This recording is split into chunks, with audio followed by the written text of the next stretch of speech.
सहारे करिए भैया में कसी के सैया ए राजा राजा राजा करे जमे समाजा ए राजा राजा राजा करे जमे समाजा एटाई बड़ी मजा उठालन तनी पाजा बहिया में कसी के सैया मारेला कचा कोच कोच कोच बहिया में कसी के सैया मारेला कचा कोच कोच कोच ए राजा राजा राजा करे जमे समाजा राजा राजा राजा करे जमे समाजा एटाई बड़ी मजा उठालन तनी बहिया में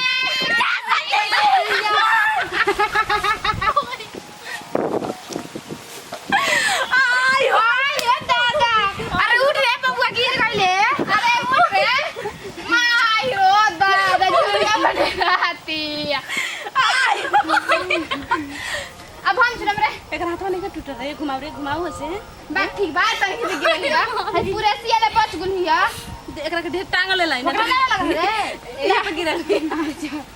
का हे राम एकर माई जब भाई रे एकर माई कॉल ऊपर ना फेंकल ना है हां चल सना हम सुनते कहां जिरू के कैसन हरी रे हां यार हम इतनी पर फेंकला पूरा तक डरा जाती है गाना वो हमने के भूलवा दे हमने के पेड़ के पता ही मां नहीं जो गाना गावत रही जा चलो सनम से चल गाओ हमरा के बेरी अब ढकला सरे अरे ना चाहिए सी ना चाहिए कैसे गाना अरे भूला गनी अरे तो सोरियल ले सराता रे बन कर अपन हई राम ढोल नीचे पोछिए कहू जा सरे करेंगे ना आवाज कर देखो लइको अपने से अपन लइकियो के गिराई गाओ पानी सबसे झकास हम अपना क्लास में आड़ी बड़ी ओए रे पानी सबसे झकास हम अपना क्लास में लइका करेला समारो बैठे खाती पास में केहू कहे अमर पाली केहू कहे जान तनी लूलिया बड़ा लगे ले जान चूल्हा बुलिया बड़ा लगे ले जान चूल्हा बुलिया गोरी साटी के टिकुलिया पढ़े जब जालू स्कूलिया गोरी साटी के टिकुलिया पढ़े जब जालू स्कूलिया गोरी साटी के टिकुलिया पढ़े जब जालू स्कूलिया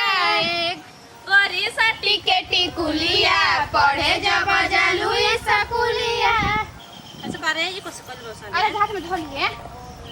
यार हम गाय को कुछ गाय की चल बैठ अरे नईखी मांगत साया साड़ी नईखी मांगत कंगना नईखी मांगत साया साड़ी नईखी मांगत कंगना रही त आँखी के सोझा हमारा परदेसी मोर साजना रही त आँखी के सोझा हमारा परदेसी मोर साजना नईखी मांगत साया साड़ी नईखी मांगत कंगना रही त आँखी के सोझा हमारा परदेसी मोरे साजना रही त आँखी के सोझा हमारा परदेसी मोरे ये कैसे झुलाओ तू हमरा के तू ना झुलावी मैं तू झुला अरे बढ़िया तो झुला दे कस कस के है ना साइड बिल्डिंग में जानते नहीं